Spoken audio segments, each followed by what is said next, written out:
Bonjour à tous, avec nous Michael Fribourg. Michael Fribourg, vous êtes président directeur général de Chargeurs, dont vous êtes actionnaire, et vous ambitionnez de devenir actionnaire majoritaire, et vous lancez donc une OPA. Expliquez-nous ce que vous voulez faire avec cette OPA qui intrigue, qui suscite un peu la curiosité de toute la communauté financière. Cette OPA que nous avons annoncée le 14 décembre et qui est ouverte aux actionnaires de Chargeurs jusqu'au 13 mars prochain, leur offre une opportunité de liquidité immédiate, totale ou partielle, sur leur participation. Cette OPA, elle extériorise une prime de 50% par rapport au cours des 3 mois qui ont précédé l'annonce, de 36% par rapport au cours du mois qui a précédé l'annonce. En ma qualité d'actionnaire de référence de Chargeurs, il m'a semblé, dans un monde qui est en pleine évolution, dans un monde aussi boursier et financier où pour les small caps, l'environnement a été difficile, qu'offrir cette porte de sortie équitable aux actionnaires était un bon moment. Et ce bon moment aussi permet aux actionnaires, après une année 2023 de beaucoup de défis, aux actionnaires qui ne peuvent pas ou ne voudraient pas attendre le plein rebond dans lequel nous avons confiance mais qui comporte des incertitudes, de sortir immédiatement, que ce soit des actionnaires particuliers ou des actionnaires institutionnels. C'est une OPA qui permet d'ouvrir un nouveau chapitre pour Chargeurs, qui est une holding cotée avec de nombreux métiers très différents, des cycles aussi très différents. La base actionnariale de Chargeurs a besoin de s'adapter à ce que Chargeurs est devenu. Votre ambition, c'est aussi de prendre la majorité de la holding. Actuellement, vous n'avez que 30% à peu près. Absolument, vous avez raison, nous avons juste en dessous de 30%. L'idée, c'est de doter Chargeurs d'une structure capitalistique en cohérence avec son projet stratégique. Et le projet stratégique de Chargeurs est un projet d'un groupe mondial, mais d'un groupe dont les métiers aussi peuvent avoir des aléas conjoncturels. Et certains de nos métiers aussi sont cycliques, on subit ces cycles, et nous comprenons parfaitement que certains actionnaires aient le désir de matérialiser immédiatement leur liquidité. Alors justement, on va voir en détail ce que vous faites. Ce qui est intéressant, c'est que Chargeurs est très connu en France, dans le paysage économique français. Ça appartient quasiment au patrimoine. C'est une vieille dame qui a 150 ans. Absolument. Comment elle se porte, cette vieille dame? Parce que, vous le disiez, on a passé une année compliquée quand même.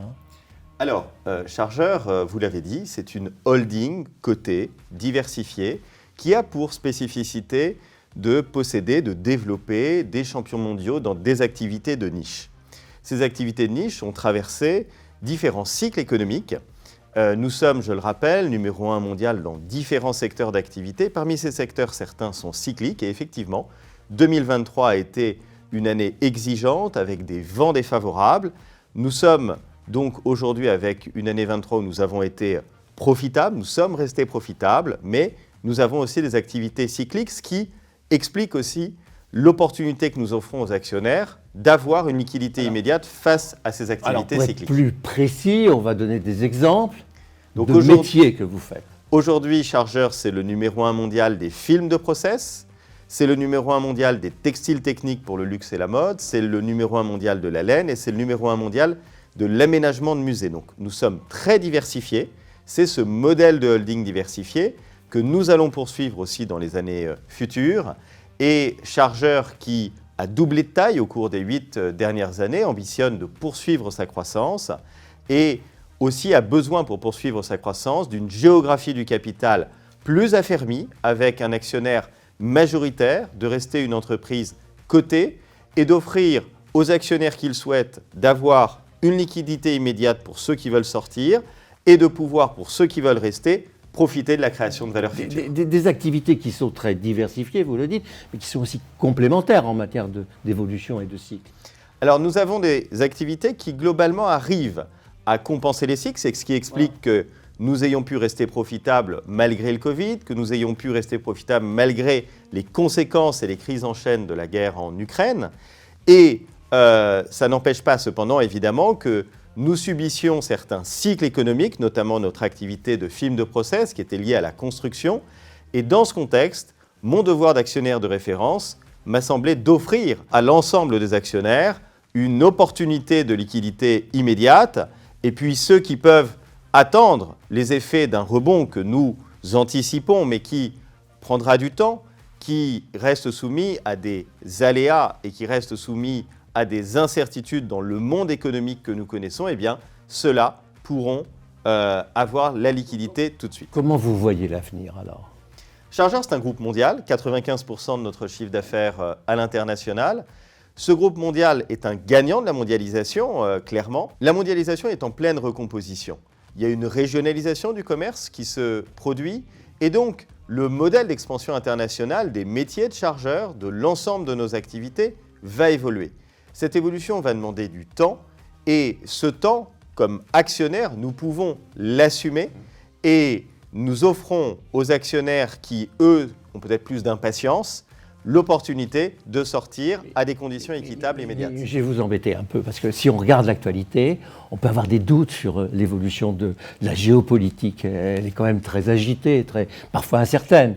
Il y a même certains qui doutent de l'avenir même de la mondialisation, telle qu'elle existe.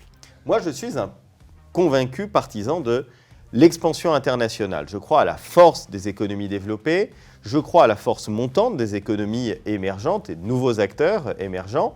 Par exemple, Chargeur est un acteur très impliqué dans les pays du Golfe ou en Asie. Je rappelle qu'un tiers de notre activité, un tiers de nos effectifs sont aujourd'hui en Asie. Mais effectivement, il y a des incertitudes, il y a des cycles économiques qui sont beaucoup plus courts.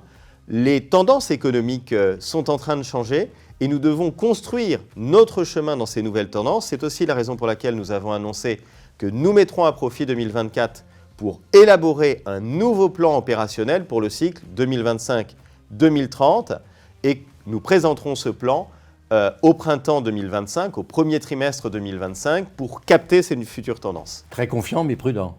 Absolument. Confiance sur un rebond qui, à mon sens, va être très progressif et avec des aléas, mais aussi, et nous sommes toujours prudents, vous parlez à un entrepreneur et un entrepreneur se doit d'être prudent pour l'ensemble de ses clients, de ses collaborateurs et de ses actionnaires. Michael Fribourg, merci beaucoup. Merci.